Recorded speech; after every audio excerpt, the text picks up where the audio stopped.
ideas come from everywhere. A lot of people will say, well, how do you get the idea for Google Maps or the Google Toolbar? Where did it come from? And the answer is, in an environment like Google, ever since the company was small, even till now when it's really large, we expect everyone to have ideas. Our engineers come up with ideas, some things come top down, some ideas come from our users. And it's interesting because when you look at the myriad of different products Google's released, we actually have examples of almost all of the above.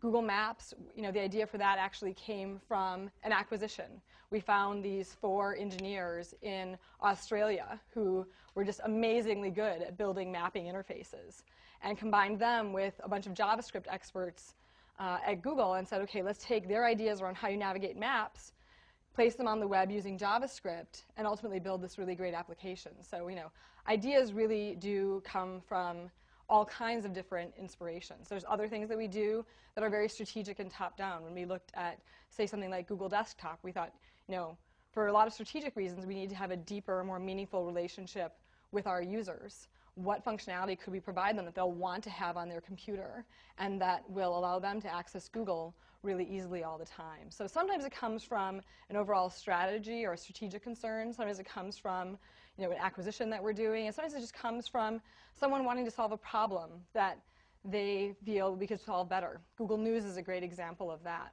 There was an engineer named Krishna Bharat, and he was a news junkie. And after September 11th, he found himself really consumed with reading news. And he found he had the same pattern every day. He would go and visit his favorite 15 news sites, and he would try and find the same story about anthrax all throughout the different stories to get all the different perspectives and get the maximum amount of information.